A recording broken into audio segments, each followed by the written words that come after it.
La méthode Waka, on en parle depuis un moment dans Studio 210. Nous avons parlé de la sorcellerie dernièrement et aujourd'hui nous revenons sur les médicaments, ou sinon les traitements, les soins de santé. Maître Waka, bonjour. Bonjour, monsieur le journaliste. Préparez-nous le reportage de sorte que nous puissions faire réagir Maître Waka par rapport aux éléments que nous verrons dans ce reportage-là. Et comme il n'est pas prêt, Maître Waka, aujourd'hui, il y a un véritable problème de santé. Les médicaments de la médecine dite conventionnelle posent problème parce qu'en réalité, ce sont généralement des drogues. C'est dommage que nous n'ayons pas le reportage. Des drogues qui ont un effet très dangereux sur les patients, sur les malades, à long ou à moyen terme. Est-ce que ce n'est pas le même problème aussi que nous aurons parce que déjà, la médecine moderne en met beaucoup de moyens, beaucoup d'intelligence. Et la médecine africaine tâtonne encore. Est-ce qu'on ne peut pas, on n'aura pas les mêmes problèmes par rapport à ce qui se fait dans la médecine africaine? Bon, merci beaucoup. Je crois qu'on n'aura pas les mêmes problèmes. Vous savez que la médecine traditionnelle est vieille aussi que l'homme, depuis que l'homme a commencé à souffrir. Et cela avait poussé à ce que l'homme puisse s'adapter par rapport à son environnement. Et c'est depuis 1978 que l'OMS a reconnu la médecine traditionnelle comme étant un maillon essentiel de la médecine moderne. Et vous voyez, quand on fabrique les comprimés, aujourd'hui j'ai mes médicaments ici, je les laisse dans un laboratoire ou je les envoie quelque part. On découvre la molécule scientifique. Mais cette molécule ici, j'ai élaboré juste des plantes que j'ai pris au village, je les ai amenées, j'ai écrasées, j'ai mis dans des pots. Mais lorsque cela arrive dans des officines internationales, eux, ils n'ont plus besoin, ils veulent de cette molécule, mais ils n'ont plus besoin d'aller au village, de prélever les écorces. Ils vont chercher à adapter cette molécule à la manière scientifique. Ce serait quoi? Une molécule de synthèse. Une molécule de synthèse n'est pas la molécule brute originale, mais c'est une molécule qui s'adapte aux circonstances de la maladie.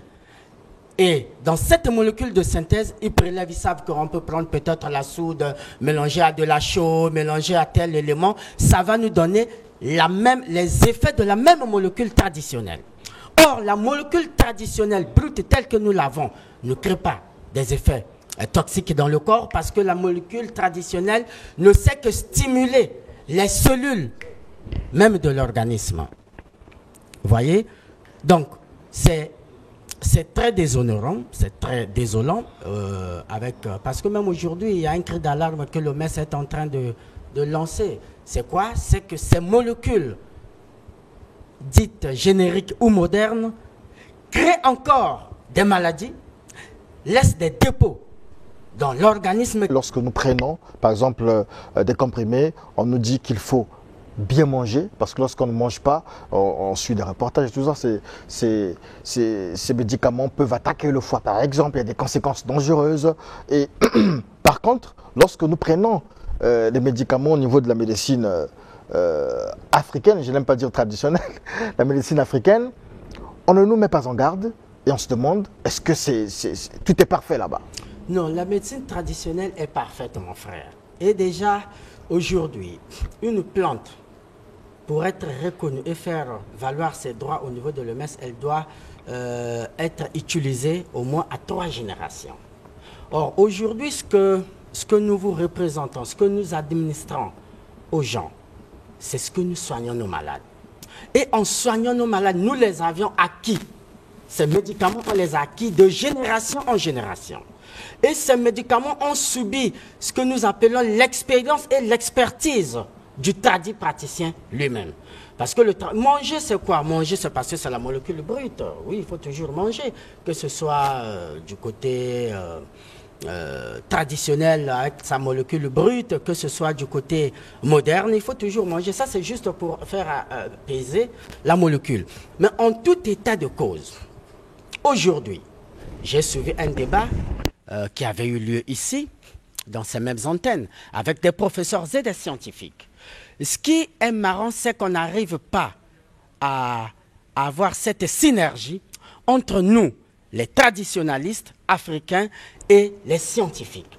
Pas avec les médecins. Le docteur, c'est comme un ganga, c'est comme un tradipraticien qui ne sait que mettre en œuvre ce que les scientifiques ont déjà proposé. Voilà pourquoi vous allez constater que aujourd'hui, certains professeurs, certains médecins pensent qu'on ne peut pas soigner la drépanocytose parce que c'est un problème de gène, parce que au niveau des grands laboratoires, ils n'ont pas encore acquis le médicament. Mais j'ai toujours dit que la drépanocytose, c'est un débat tabou, c'est un débat démodé. Pourquoi? Parce qu'au niveau des villages, au niveau des sphères traditionnelles, ils avaient déjà vaincu cette affaire. Ils avaient déjà vaincu cette maladie. Et j'ai toujours répété qu'il y a des amis avec lesquels on a grandi ensemble, qui ont été déclarés drépano total, mais aujourd'hui qui ont déjà dépassé 45 ans d'âge. Pourquoi? Ils n'ont jamais été dans un centre médical, ils n'ont jamais pris des médicaments génériques, mais ils ne savent que prendre ce qui est traditionnel. Aujourd'hui, oui, ils ce sont qui est traditionnel, justement, c'est pas, entre guillemets, sécurisant. On ne sait pas comment ça se passe. La sécurité des médicaments, d'abord, c'est aux scientifiques. Et je vous dis toujours que nous, tradithérapeutes, tradipraticiens, nous n'avions pas vocation de rechercher les molécules scientifiques. Les molécules scientifiques, le dosage, la posologie de façon scientifique doit être... C'est aux pharmaciens. Vous savez, fabriquer un médicament prend...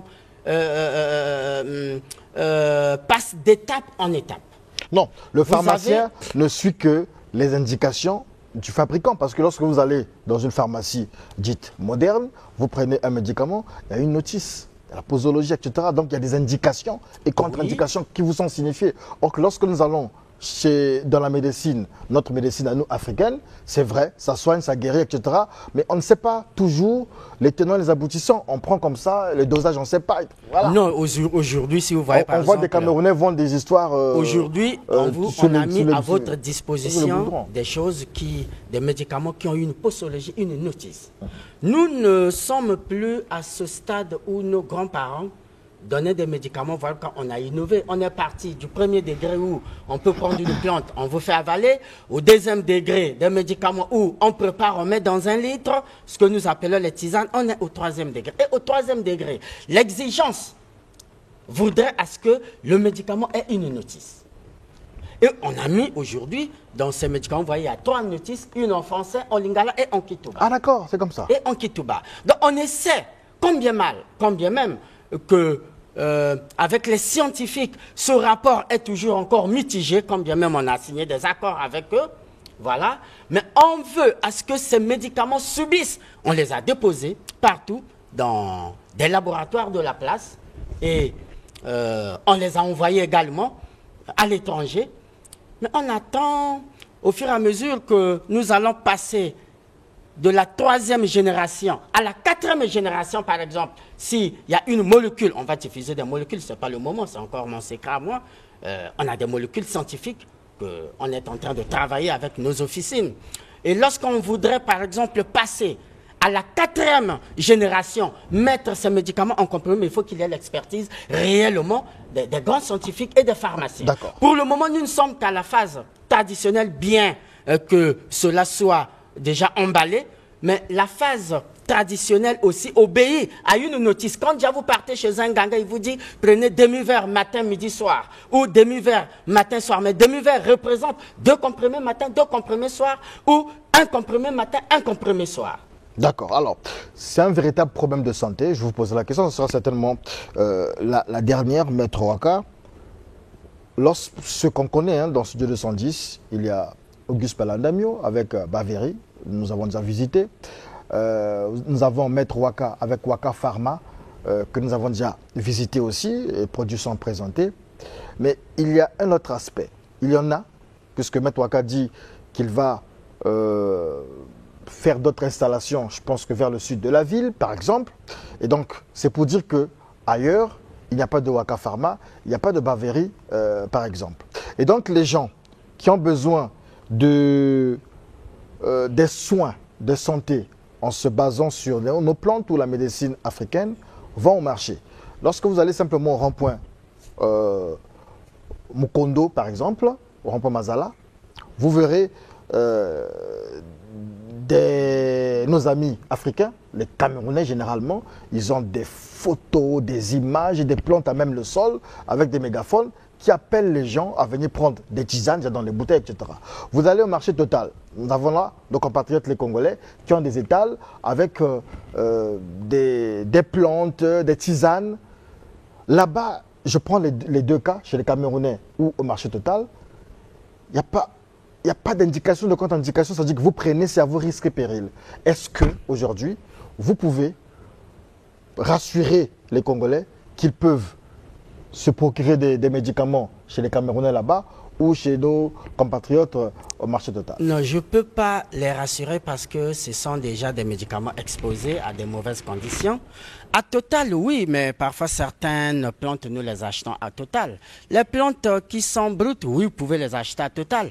Maintenant, s'il y a des gens qui vendent leurs médicaments en bouteille et autres, je ne peux ni affirmer, ni infirmer. C'est comme si je lutterais contre eux. C'est à l'État de mettre à un certain moment des rigueurs. Vous êtes un leader d'opinion, vous êtes un lanceur d'alerte aussi. Oui, vous je pouvez suis jouer un ce rôle de lanceur lanceur d'alerte, mais j'ai toujours demandé aux gens d'acheter des médicaments traditionnels qui sont bien conditionnés auprès des installations bien aérées et bien aguerries et qui sont reconnues, que de les acheter dans des bouteilles. Déjà, après une semaine, après 4 jours, si c'est une tisane qui a été déjà mise dans une bouteille, après 4 jours, elle commence à pourrir.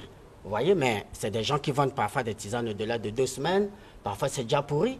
Vous voyez, tandis qu'il y a une différence entre les bouteilles en verre. Chez nous, c'est sec, c'est des poussières. Ça a une garantie de plus de 3, 4, 5 ans. Vous voyez, une poussière. Voilà.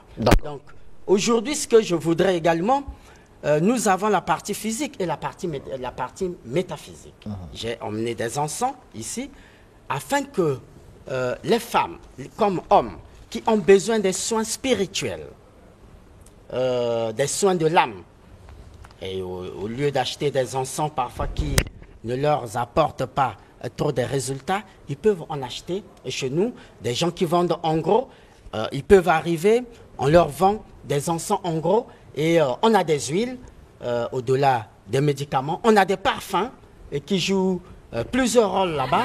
Voilà, parce qu'on a des compatriotes qui sont malades spirituellement, des incubes, des succubes, des gens qui voient des apparitions, des gens qui voient, là on venait de m'informer que vers Moussenjo là-bas, c'est des serpents, c'est des manœuvres qui se font, mais voilà.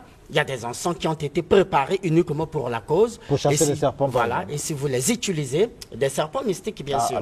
Voilà, et si vous les utilisez, à ce moment-là, vous ne verrez plus ce genre de choses. Donc on a mis tout ça à votre disposition afin que l'homme puisse se prendre en charge spirituellement et physiquement. Merci beaucoup, Maître Futur Sacré-Cœur Waka, président de l'école africaine des initiations spirituelles. Et Maître Waka, vous l'avez suivi dans Studio 210 depuis le début. Et aujourd'hui, vous avez vu l'évolution. Aujourd'hui, on parle de Waka Pharma. Rappelez-nous l'adresse de Waka Pharma. Oui, Waka Pharma est là à Masengo. On était à Makabandjilou, mais on est parti de là-bas. Là, on est en train d'installer en face du commissariat d'arrondissement 9, là au marché Masengo. Et je crois que tout ce que vous avez besoin, vous les aurez là-bas. Spirituellement, physiquement, toutes les maladies. Et on est à votre disposition.